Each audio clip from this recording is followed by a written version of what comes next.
रमन को पता चला अशोक और निधि का राज कि सीता कहाँ पे छुपी हुई है।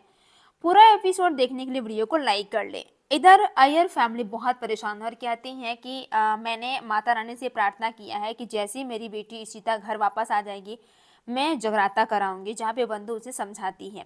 इधर रमन को कुछ पता नहीं चलता, दिमाग खराब हो जाता है और वो बहुत फ्रस्ट्रेट होता है। फिर वो कहता है कि प्लीज मीर बताओ, हमें अशोक की सारे डिटेल्स जाननी है कि वो कहाँ पे है।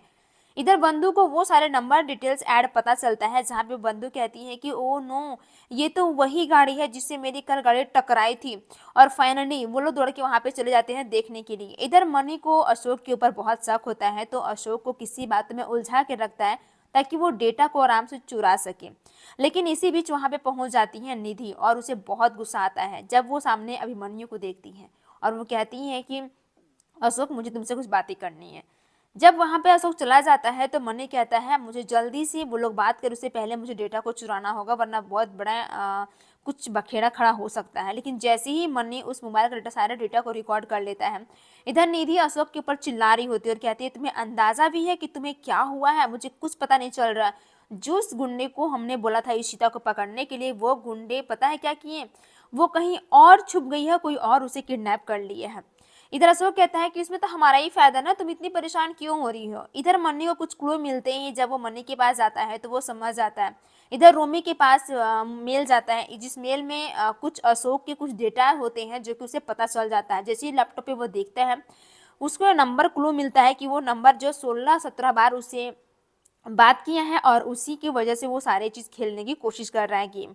लेकिन तभी मिहिर वहां पे आ जाता है और कहता है कि भाई इसमें किसी और की चाल है जो कि आपको नहीं करना। आपको अंदाजा भी पता है कि ये वही है जो अशोक खन्ना के घर गया था और वहां पे सीसीटीवी फुटेज और सारे चीज को करके दिखाया है।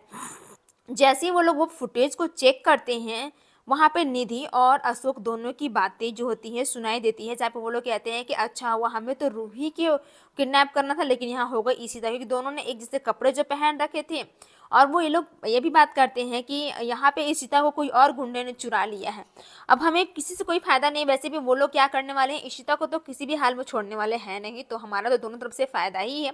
तो बिल्कुल चिंता मत करो। जहाँ पे साफ साफ निधि कहती है कि तुम्हें अंदाजा भी है हम लोग करने वाले क्या थे, क्या हो रहा है, कहीं कोई खतरा की बात तो नहीं है। तो वो साफ साफ मना करता और कहता है कि तुम बिल्कुल चिंता मत करो, जो होगा अच्छा होगा, तुम खामखा इतनी परेशान हो रही, वैसे भी हमारा ही फायदा है।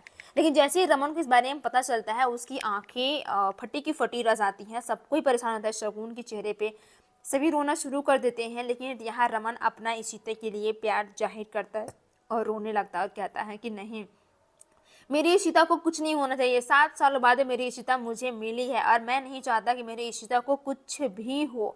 अदरवाइज अगर कुछ हुआ ना तो मैं छोड़ूंगा नहीं अशोक को, मैं निधि अशोक मैं छोड़ने वाले में से नहीं हूँ। तभी मिहिर कहता है कि तुम काम डाउन, तुम इतना क्यों चिल्ला रहे हो। तभी उधर से शगुन आती और कहती है कि रमन तुम्हारा ये हाल है तो सोचो हम लोग का क्या हाल होगा।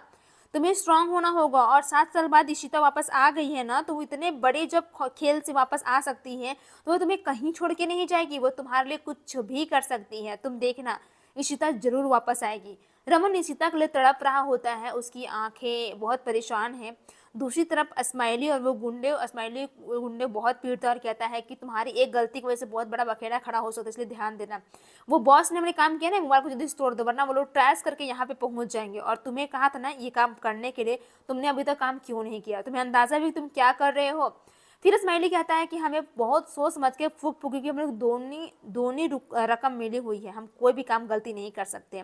तभी अचानक से किसी की खटखटाने की आवाज आती है, तो स्माइली जाता है दरवाजे के पास, तो वो अनिल को सामने देख के वो चौंक जाता है और कहता है कि तुमने अभी तक काम किया नहीं, जल्दी जाओ, जल्दी से ये काम करो वरना सोच लो मैं तुम्हारा क्या हाल करने वाला हूँ।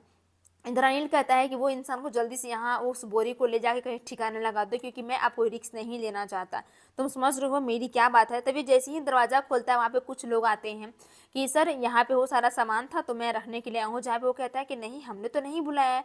कौन सा, लेकिन पता तो यही है। लेकिन वो लोग गिरजा के कुछ करके द्वारिका को नाम बोल देते हैं, लेकिन कहते हैं कि जल्दी से बोरे को उठाइए यहाँ जाइए।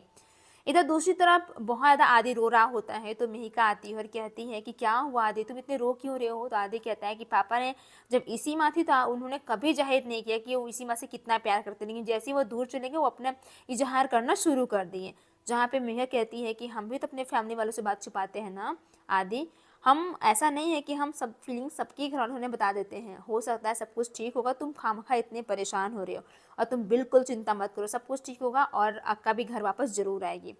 इधर शगुन और सभी फैमिली वाले परेशान हैं, तभी नूपुर आती है और कहती है कि रूही, हमें एक प्रोजेक्ट मिला था जो कि हमें बहुत ज़्यादा जरूरी है करने के लिए, हमने असाइनमेंट साइन भी किया था, बट रूही इसे मना करती है, जहाँ पे शगुन कहती है कि नहीं, अगर इशिता भी होती तो यही सोचती कि तुम जाओ और अपना काम को फैशन करो, जहाँ पे सभी समझाते हैं। तो रमन कहता है कि मैं भी तुम्हारे साथ चलूँगा। तो फिर कहती है कि चलो ठीक है, लेकिन रमन इधर आंख में लिए आंसू रो रहा होता है और रूही को गले लगा कहता है कि सॉरी बेटा, मुझे माफ़ कर देना।